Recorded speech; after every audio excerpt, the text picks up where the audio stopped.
Sauvé pour sauver.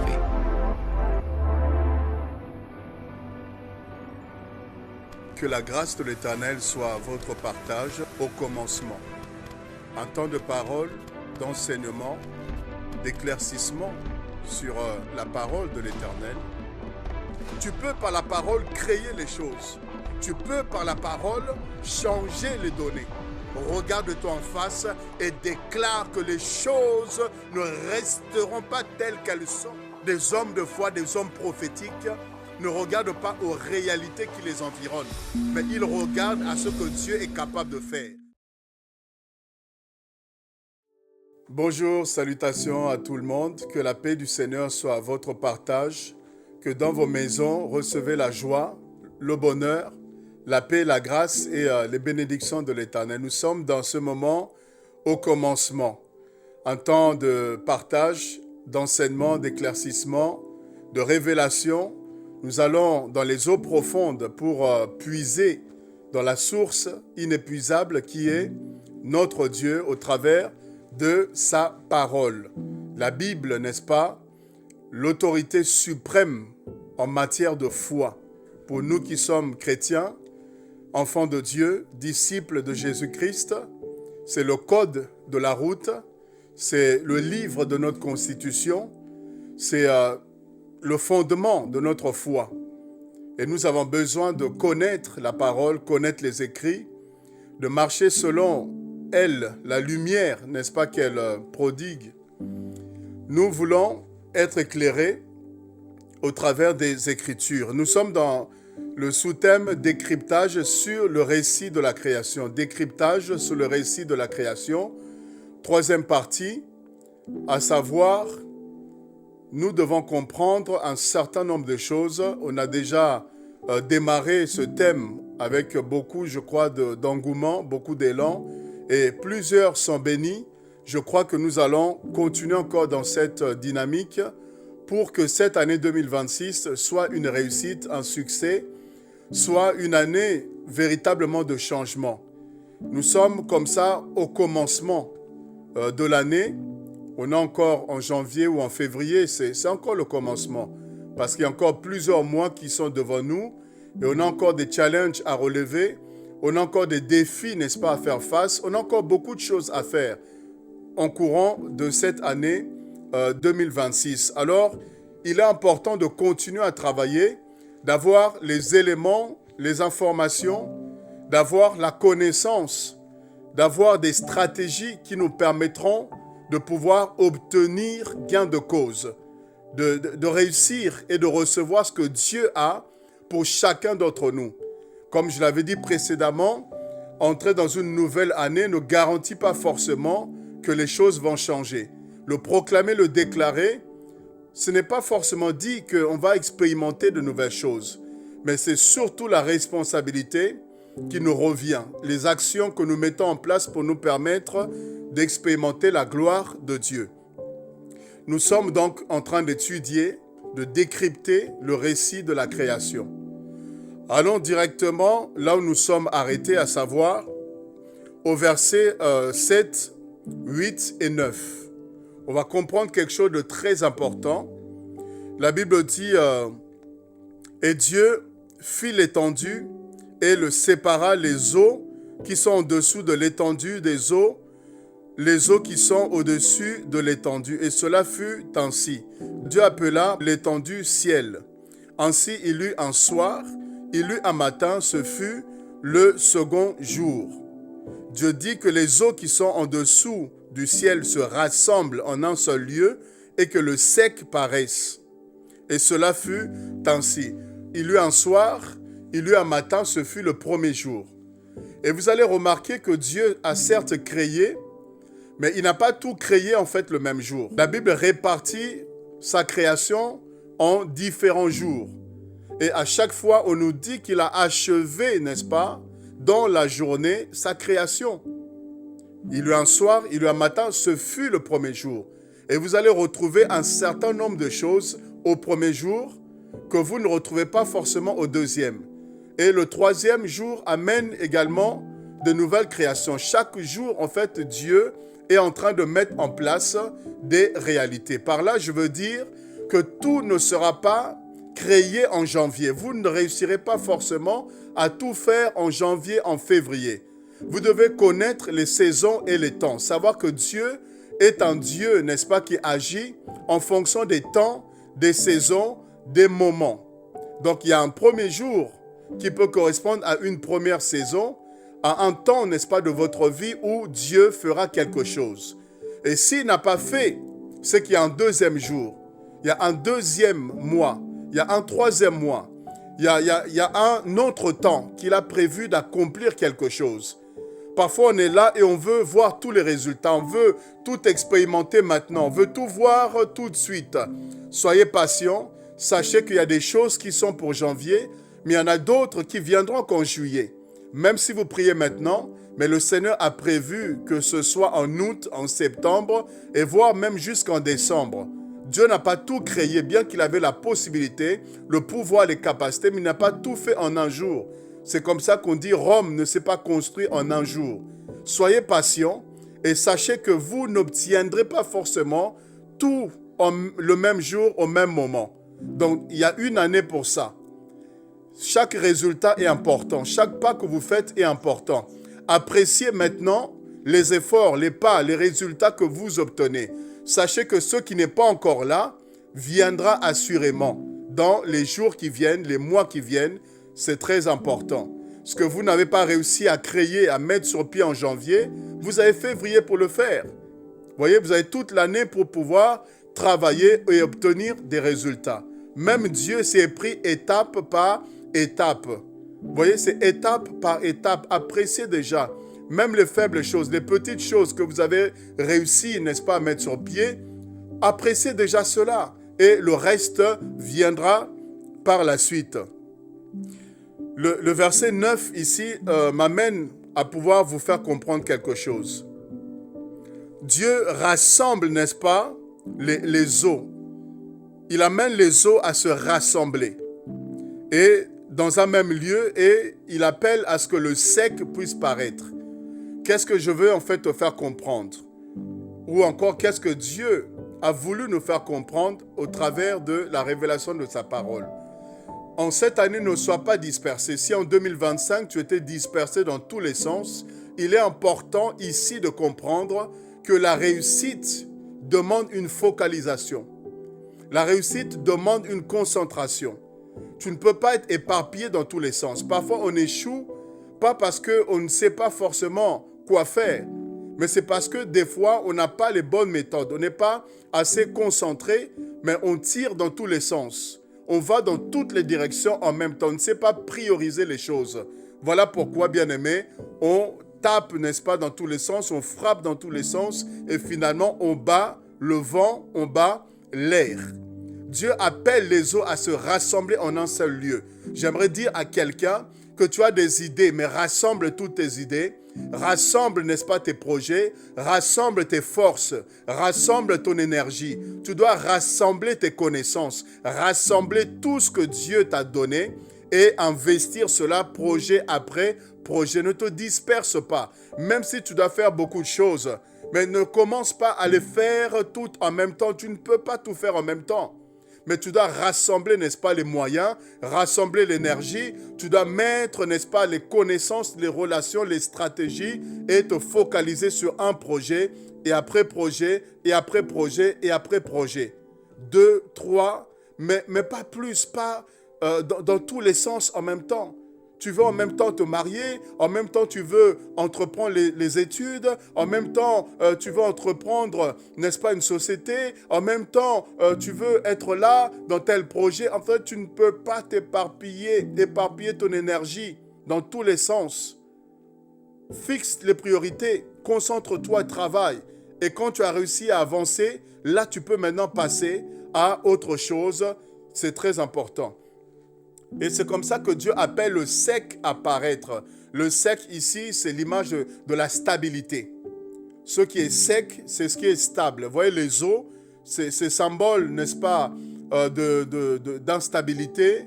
Les eaux vacillent, les eaux se laissent emporter. Les eaux se déplace, mais le sec ne bouge pas. Le sec est solide. Le sec, c'est la stabilité. Dieu t'amène à un niveau de stabilité. Tu veux réussir l'année, sois stable. Tu veux réussir, n'est-ce pas, ton mariage, sois stable. Sans la stabilité, bien aimé, tu vas tâtonner dans tous les sens. Tu vas toucher ici et là, commencer, ne pas terminer, avoir des idées éparpillées. Tu dois, n'est-ce pas, mettre de la stabilité et mettre de l'ordre dans tout ce que tu es en train de faire. Mets de l'ordre. Regardez, Dieu a travaillé de façon ordonnée.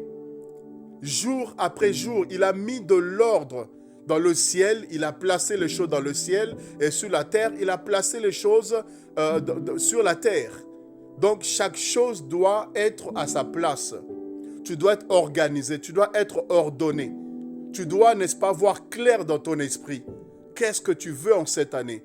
Qu'est-ce que tu veux réussir? Qu'est-ce que tu veux déployer? Qu'est-ce que tu veux, n'est-ce pas, déverser? Qu'est-ce que tu veux entreprendre? Qu'est-ce que tu veux réussir? Et être clairement ordonné dans ton esprit. C'est très, très important. Alors, regarde avec moi le verset 10 maintenant. Dieu appela le sectaire et il appela la main des homères. Dieu vit que cela était bon. Il voit que c'est bon. Apprécie ce que tu fais. Même si ce n'est pas encore parfait. Mais apprends à apprécier même le peu de réussite, le peu de succès, le peu d'avancement, le peu de résultats que tu as réussi à obtenir. Apprends à apprécier, apprends à t'encourager. Ça te permettra de faire encore plus. Ne sois pas celui qui attend d'avoir 1 million pour être dans la joie. Celui qui attend de construire un immeuble pour être comblé, heureux. Même le peu que tu as réussi à faire, à atteindre comme objectif, trouve que c'est bon et le très bon viendra par la suite. Parce que vous remarquez que le premier jour, deuxième, troisième, cinquième, Dieu trouvait que c'était bon. Mais c'est au 6e jour qu'il a trouvé que c'était très bon. J'aimerais dire à quelqu'un que le bon précédera le très bon. Avant d'avoir le très bon, c'est-à-dire l'accomplissement, l'aboutissement, avant d'avoir ce pourquoi en fait tu t'es battu, ce que tu as espéré avoir, avant d'atteindre un sommet, avant d'atteindre l'apogée de ton art, avant de réussir, n'est-ce pas, d'arriver au sommet, tu dois d'abord te contenter du bon que tu arrives à obtenir.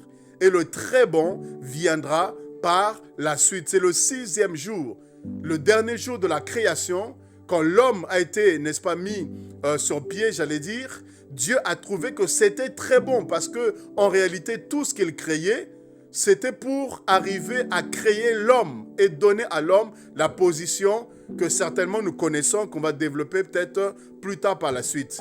Et c'est là qu'il était satisfait de l'ensemble de sa création. Il a trouvé que c'était très bon. Si c'est bon aujourd'hui, gloire à Dieu. Avant d'avoir le très bon, rends-lui grâce déjà pour le bon que tu as.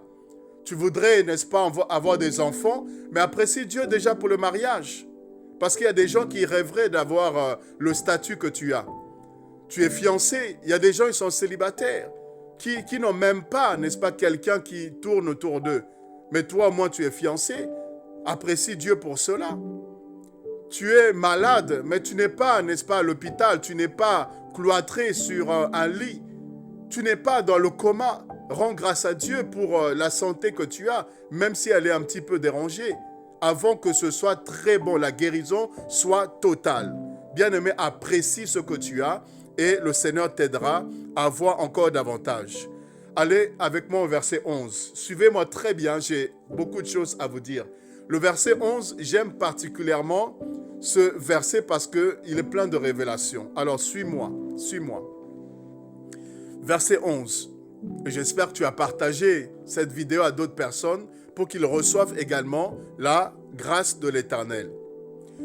Dieu dit que la terre produise de la verdure. Dieu dit que la terre produise de la verdure, de l'herbe portant de la semence, des arbres fruitiers, donnant du fruit selon leur espèce et ayant en eux leur semence sur la terre. Cela fut ainsi. La terre, verset 12, produisit de la verdure, de l'herbe portant de la semence selon son espèce et des arbres donnant du fruit et ayant en eux leur semence. selon leur espèce. Dieu vit que cela était bon. Il y eut un soir et il y eut un matin. Ce fut le troisième jour. Ce fut le troisième jour. Ici, Dieu demande à la terre de produire. Je vous ai dit que la terre ou le sec, c'est l'image de la stabilité. Donc, il y a des résultats qui viendront à toi lorsque la stabilité sera constatée dans ta vie. Tu veux te marier, tu n'es pas stable. C'est pourquoi? Tu veux un ministère, mais tu n'es pas stable. C'est pour aller où? Vous voyez, la stabilité te permet d'avoir les deux pieds, n'est-ce pas, posés. Ça te permet d'avoir une tête bien fixée, bien posée. La stabilité te permet de savoir exactement qu'est-ce que tu es appelé à faire. Et ça va maintenant produire. Dieu demande à la terre de produire. Mais ce que j'aime ici, c'est que non seulement la terre doit produire, mais c'est selon l'espèce et ayant la semence. Vous voyez, ayant la semence et selon l'espèce. C'est pour dire qu'en cette année 2026, que nous aurons plusieurs espèces de résultats. Nous aurons plusieurs fruits. Nous aurons plusieurs récoltes. Nous aurons plusieurs. La guérison, la santé, la prospérité, le salut, l'élévation. En fait, Dieu permettra que nous puissions récolter plusieurs fruits. Plusieurs espèces, plusieurs, n'est-ce pas, résultats. Et chaque connexion que tu auras t'apportera également selon l'espèce qu'il est. Dieu permettra que tu rencontres plusieurs personnes. Il y en a qui te donneront du pain, il y a des gens qui te donneront de l'eau, il y a des gens qui te donneront la foi, il y a des gens qui te communiqueront la sainteté, il y a des gens qui vont t'aider dans l'organisation. Au fait, tu vas récolter, recevoir de ce que Dieu a créé, plusieurs choses.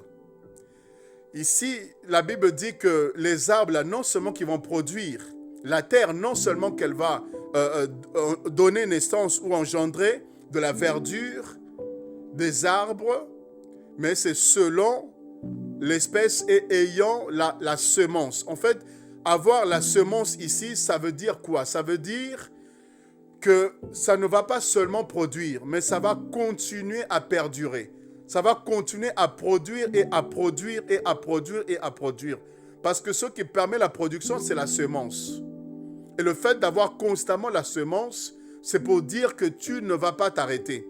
C'est pour dire que Dieu veut que tu produises tout au long de cette année.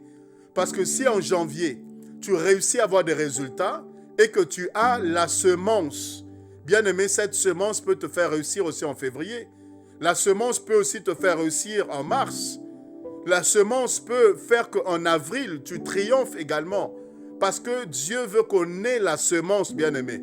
Une semence de la victoire. Il veut qu'on ait la semence de la sanctification. Et la semence de la foi. Voilà pourquoi, bien-aimé, de janvier jusqu'en décembre, je veux me sanctifier. Je veux craindre Dieu parce que j'ai la semence de Dieu en moi. J'ai la semence de la sanctification en moi. J'aurai la foi de janvier jusqu'en décembre, quelles que soient les épreuves, quels que soient les combats, quelle que soit l'adversité, quel que soit, bien-aimé, tout ce qui peut arriver, j'aurai la foi. Pourquoi? Parce que je ne l'ai pas seulement en janvier, mais j'ai la semence de la foi qui fera que, bien-aimé, elle produira quelque chose tout au long de 2026 et ce, jusqu'à ce que Christ revienne. Alléluia. Vous voyez, je déclare à quelqu'un, je libère cette parole sur la vie d'une personne. La terre sur laquelle tu te tiens, la terre, n'est-ce pas, qui t'a vu naître, doit produire pour toi. Oh, est-ce que quelqu'un me saisit? Est-ce que quelqu'un me saisit? La terre qui t'a vu naître, la terre sur laquelle tu te tiens, et la terre en général, doit recevoir l'ordre de produire pour toi. Que tu reçoives les meilleures productions de la terre, que tu reçoives les meilleurs fruits de la terre. Oh, c'est difficile en France, c'est difficile, n'est-ce pas, aux États-Unis, c'est difficile dans tel ou dans tel pays. Je dis que la terre qui t'a vu naître, la terre sur laquelle tu te tiens où Dieu t'a établi va produire. Que ta terre ne reste pas, bien-aimé, infertile, mais que ta terre devienne fertile, que ça produise de la verdure, que ça produise, n'est-ce pas, des fruits et que tu manges les meilleures productions de la terre sur laquelle tu te tiens et de la terre de façon générale. Alléluia. Ta terre va produire, ton mariage va produire, tes affaires vont produire. Je dis, là où tu te tiens, ça va produire. Le travail où tu es, ça va produire. Ça va produire, bien-aimé. Il est hors de question que tu puisses connaître la sécheresse. Il est hors de question que tu connaisses, bien-aimé, l'échec. Mais tu dois avoir des résultats tangibles et palpables. Parce que tu as la semence de Dieu. Et cette semence-là ne sera pas enlevée. Cette semence ne sera pas ôtée. Cette semence ne sera pas détruite. Elle ne sera pas asséchée. Mais cette semence va travailler. Elle va produire, bien-aimé, des fruits. Des fruits. Quelles que soient les saisons, quels que soient les temps, ça va produire dans le nom précieux de Jésus-Christ de Nazareth. Alléluia. La terre va donner du fruit. La terre va donner, n'est-ce pas, de la récolte. Tu vas récolter même là où tu n'as pas semé. Tu vas récolter, bien-aimé, au-delà de ce que tu as planté. Parce que Dieu ordonne à cette terre d'être productive. Tu vas être productif en cette année dans le nom précieux de Jésus. J'attire ton attention sur le fait que c'est le 3e jour. Et bizarrement, le 3e jour, Dieu demande à la terre de produire, de donner du fruit. Là où je veux t'emmener maintenant, c'est de comprendre ceci. Jean chapitre 12, le verset 24. Jean chapitre 12, le verset 24. Notre Seigneur, Jésus-Christ de Nazareth, nous révèle une pensée profonde. Il dit, le grain de blé, si le grain de blé, le grain de sénévé, le grain de blé, qui est tombé en terre, il dit, si il ne meurt, il ne peut pas porter de fruits. Mais s'il meurt, c'est alors qu'il produira. Il portera beaucoup de fruits. Bien-aimé, suis la révélation que le Seigneur m'a donnée pour toi. Jésus nous enseigne sur l'agriculture. Il nous enseigne sur la notion de la semence et de la récolte.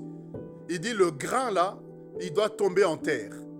Et s'il tombe en terre, il va connaître la putréfaction. Il va connaître la mort. Et après la mort, c'est alors que le grain va donner du fruit, va donner, n'est-ce pas, la semence. Mais qu'est-ce qu'il est en train de dire, Jésus? Il est en train de parler de lui. Jésus parle de lui comme étant le grain que le Père a semé sur la terre et qui était appelé à produire. Et bizarrement, le 3e jour, Dieu a ordonné à la terre de produire. Jésus-Christ qui est le grain, la semence, n'est-ce pas, de Dieu pour le salut de l'humanité, il a été planté sur la terre. Planté comme une semence, bien-aimé, suis-moi très bien. Jésus a été planté comme une semence. Et c'est ce que lui-même dit. Il fait allusion à lui-même en parlant de la mort et la résurrection du grain. Il parle de sa mort et de sa résurrection. Le fait qu'il sera planté et il produira des fruits selon les espèces, ainsi de suite. Et si vous remarquez bien, Jésus planté, le 1er jour, il est resté. Le 2e jour, il est resté. Mais c'est le 3e jour qu'il a été ressuscité. Il est ressuscité le 3e jour. Et en ressuscitant, le grain qui a été semé, qui a connu la mort, il connaît également la résurrection. Et la résurrection, c'est la production. La résurrection, c'est le grain qui était enseveli, le grain qui était mort, qui prend vie et qui devient visible, qui devient bien-aimé manifeste.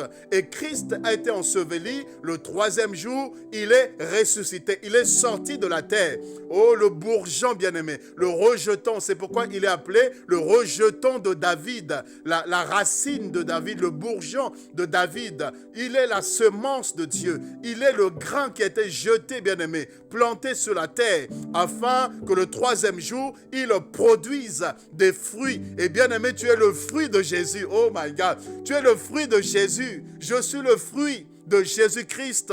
Oui, je suis le fruit de Jésus. Je suis le fruit de sa mort et de sa résurrection. Je suis sorti de Christ. Je suis sorti de l'œuvre accomplie par mon Seigneur. Après avoir été enseveli, premier, deuxième, troisième jour, la terre a produit la résurrection. La terre a produit, bien aimé, des conversions, des saluts. Plusieurs petits Christ sont sortis de terre avec Jésus. Il a été enterré seul, mais il n'a pas été ressuscité seul. Il est sorti avec des fruits. Il est sorti avec des hommes. Il est sorti avec des femmes. Il est sorti avec un peuple, avec une armée, avec des croyants, avec des chrétiens, des disciples, des hommes et des femmes qui sont à l'image de Christ. Ils sont sortis. C'est pourquoi la Bible dit que si nous sommes ressuscités avec Christ, mon Dieu, si nous sommes ressuscités avec Christ, le grand qui était mort, qui a été ressuscité le troisième jour, et si nous, bien-aimés, nous sommes ressuscités, c'est-à-dire sortis de terre avec Christ le troisième jour, nous devons alors chercher les choses d'en haut. Vous voyez, les arbres là, Dieu a dit, ça produit selon l'espèce et selon, n'est-ce pas, la semence ayant la semence. Alors, la Bible dit que Christ, après avoir été ressuscité, il a fait des dons aux hommes. Il a donné les uns comme apôtres, une espèce de ministère. Il a donné les autres comme prophètes. Il a donné des pasteurs, des évangélistes, des docteurs, des croyants, des chrétiens, des hommes de foi, des hommes qui évangélisent. Au fait, dans le corps du Christ, nous avons plusieurs membres et chacun, n'est-ce pas, est différent. Et c'est là la notion des espèces. C'est là la notion, bien-aimé, d'avoir la semence. Parce que chaque enfant de Dieu a la semence. Chaque enfant de Dieu, chaque ministère, chaque homme de Dieu a une semence qu'il a reçue, une portion qu'il a reçue et qu'il est appelé à manifester. Et ça, bien-aimé, c'est le troisième jour. Et Christ est ressuscité le troisième jour pour produire des fruits dignes de la repentance. Et c'est à cela que nous sommes appelés également à produire, à manifester. Et le quatrième jour, pour terminer, le quatrième jour, Dieu dit qu'il y ait des luminaires dans l'étendue du ciel pour séparer le jour d'avec la nuit. Voyez encore une fois le travail de séparation. Et dans la séparation, on voit la délivrance. Dans la séparation, on voit de mettre de côté ce qui est mauvais et ce qui est bon. Que ce soit des signes pour marquer les époques, les jours et les années. Ici, je déclare sur la vie d'une personne que tu vas marquer les époques et les années. Tu vas marquer ton temps, tu vas marquer ta saison, tu vas marquer ta génération et les générations futures. Tu vas marquer ton environnement, tu vas marquer ta famille. Tu es comme une étoile, tu es comme, n'est-ce pas, un luminaire, tu es comme un soleil, tu es comme une lumière, tu es comme une étoile qui doit briller et qui doit amener les gens à voir la gloire de Dieu au travers de ta vie. Ce que Dieu va faire dans ta vie, c'est pour marquer les hommes, c'est pour marquer autour de toi, marquer tes contemporains, marquer, bien-aimé, ta famille, marquer ton mari, marquer ta femme, marquer tes enfants. Je déclare cela dans le nom puissant et glorieux de Jésus-Christ de Nazareth. Dieu va te séparer. Il va te séparer pour que tu fasses la différence. Il va te sortir dans certains milieux pour que tu puisses te distinguer. Et on nous dit qu'ils servent de luminaire dans l'étendue du ciel pour éclairer la terre. Et cela fut ainsi. Dieu fit les deux grands luminaires, le plus grand luminaire pour présider au jour et le plus petit luminaire pour présider à la nuit. Il fit aussi les étoiles. Dieu les plaça dans l'étendue du ciel pour éclairer la terre, pour présider au jour, à la nuit et pour séparer la lumière d'avec les ténèbres. Dieu vit que cela était bon. Alors ici, je veux clôturer en te filant également cette révélation. Nous sommes au quatrième jour et au quatrième jour, Dieu met la séparation, Dieu marque la différence. Dieu, n'est-ce pas, crée la lumière, le soleil, les luminaires, pour marquer les saisons, les temps, les époques, ainsi de suite. Et c'était le quatrième jour. Le quatrième jour. Et on voit la lumière qui vient afin de pouvoir confondre les ténèbres. Et le Seigneur m'a montré que le quatrième jour, il y a quelque chose qui s'est également passé. La Bible nous parle de Daniel, ses compagnons, qui ont été jetés dans la fournaise, la fosse aux lions. Jetés dans la fosse aux lions. Il y avait 3 personnes qui étaient jetées et il y a eu un 4e homme. Un 4e homme, une 4e personne qui s'est manifestée, qui s'est révélée comme étant le soleil, comme étant la lumière dans leur obscurité, dans leurs ténèbres, là où ils voyaient déjà la mort, là où ils voyaient déjà que c'était fini, mais il y a eu un 4e homme qui s'est levé comme le soleil pour éclairer leur vie, qui s'est levé comme le soleil pour donner, n'est-ce pas, à ce qu'ils puissent sortir de là. Ils puissent sortir de là et marquer, n'est-ce pas, le roi, marquer les hommes, marquer tous ceux qui étaient là, de comprendre que Dieu est capable de délivrer, de séparer ceux qui lui appartiennent, de libérer ceux qui lui font confiance.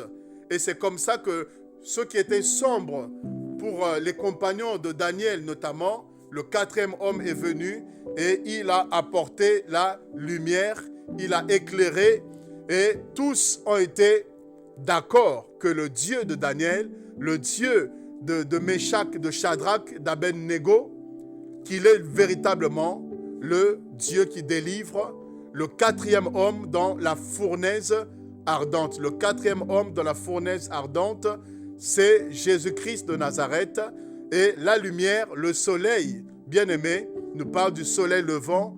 Les étoiles nous parlent également de l'étoile brillante du matin, qui n'est rien d'autre que la personne de Jésus-Christ de Nazareth. Je prie, je déclare que le Seigneur puisse éclairer les compartiments de ta vie, qu'en cette saison, qu'en cette année, que le Seigneur se lève et que tu expérimentes le 4e homme au nom de Jésus-Christ.